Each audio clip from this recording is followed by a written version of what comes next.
APEX is based on practical process improvement, and it links very closely with the university's vision of growing, but not growing their overheads as fast.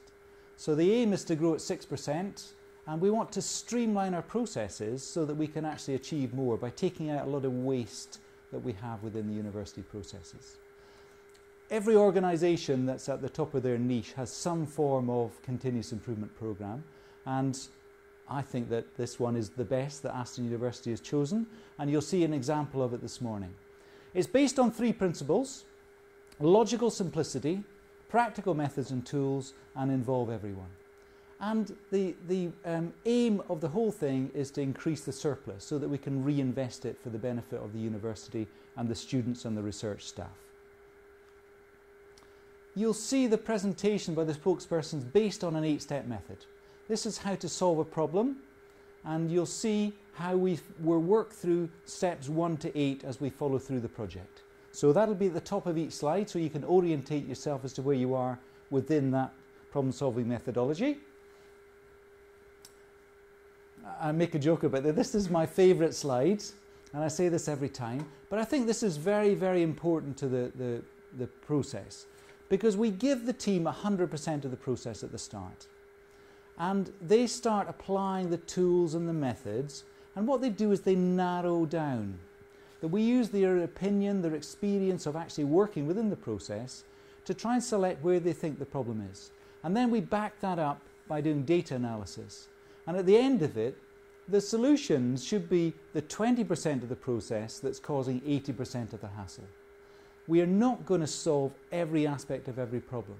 That means that within a very short period of time, we can take 1 step forward, solve a problem, shut the project down and move on to the next highest priority. We're not going to spend months and months and months chasing all these tiny little actions.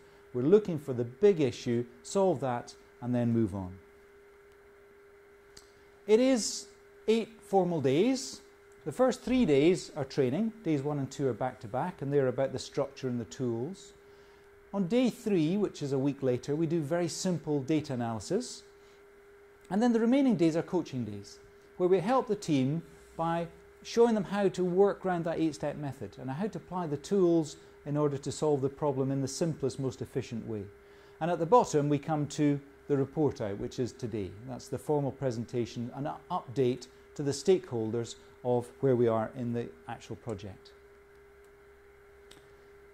APEX has a number of ground rules, and I'm not going to go through each of the ground rules. What I'd like to point out is the one which says don't interrupt.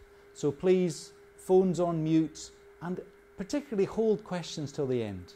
The spokesperson is going to take 20 minutes to describe the project and how they've applied the APEX methodology to solving that. And at the end of it, all the team will come up and there'll be plenty of opportunity for question and answers. But please give the spokesperson their 20 minutes to actually describe their project. Okay, so I'd just like to add my thanks to the team. I think they did a great job of applying the APEX tools. So I just have a few concluding remarks to make, just to try and emphasize the importance of the process in following through it and making sure that the good work that the team's done is actually applied, and we implement the solutions so we see the benefits. So this chart here shows that we've finished the training and coaching phase, and we've hit this thing called a report out, which is just a milestone. It's an update to the stakeholders. It's not the end of the project. But at this point, formal responsibility hands over for me, because I was the process manager teaching and coaching this particular round of projects, to process champion, who's Lucy. So my comments are addressed to you, Lucy, for the next couple of minutes, because it's very important that we actually implement what the teams have suggested. And many times that bit's forgotten about, and we come back a little bit later on, we say, well, actually, we got too busy, and we never finally finished that project off, we didn't close it out, therefore we don't see any of the benefits. So this part is actually very important. So what does a process champion do after the report out? You assume full responsibility for a project process. And for at least 6 months, what we'd like you to do is ensure that you plot the output metric, so the number of interactions for each booking. That should be plotted for 6 months. Capture the benefits. Okay, so have we managed to gain some extra bookings? Have we made the process simpler? Is there better customer satisfaction from the university bookers? That sort of thing. And report these to the steering committee each month. Okay, it's just a 5-minute update to say where we are with the project, just to make sure that we actually implement these solutions. And we drive through the actions. They were listed on the report out project slides. Well, let's make sure that they actually happen by the dates that they're supposed to. Keep the team focused on the goal. Close the project out as soon as possible, so it's just making that one step forward. We're not trying to solve all aspects of this project. It's just the bits the teams have identified. They had 2 solutions. Let's implement those 2 solutions. And then once that's done, shut the project down and celebrate success. That's really what we're looking for. So, final slide, and it's just a reminder to everybody as to where we are in the implementation of the APEX program. So this slide dates back from the original pilot project that we ran starting in September of last year. We had the go decision from the executive in December, trained the steering committee and some process managers and some facilitators, and so that's what that means is that you can now run your own program. Okay, you've got the people to teach and coach it, you've got the facilitators, you've got the people who can actually train new facilitators as we need them. But critically, the key thing is to run projects. That's how you make steps forward. You've got to run projects.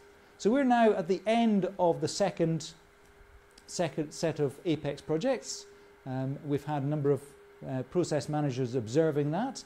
And now we've got Aston people teaching and coaching. So Kirsten and Lena are teaching and coaching the next round, which reports out at the beginning of July.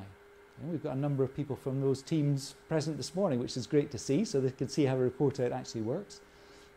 And then once that's done, you have everything you need, all the materials, all the experience, the people required in order to run the APEX program, which is great. So it's a very simple program. You've seen the benefits of applying very simple tools and techniques to solving what are really quite big projects. And it's always interesting when you go through a project and you start turning over stones, the opportunities that leap out at you. And you start to say, well, actually, how much business is booked from the university via other external venues in Birmingham? Okay? We couldn't actually get that data. It was the feeling that was well into sort of 7 figures. So it's a sizable amount. Okay? Could we retain even some of that within Conference Aston? That would be a huge benefit. Okay? So that's really the end of the report out. I'd like to thank you all for giving up the time to come and listen to the team. I'd like to thank the team for all the hard work over the 10 weeks that we ran the process, and particularly to our spokesperson for giving up his birthday time to come and share the experiences of the project. So thank you very much, and we'll close the meeting there.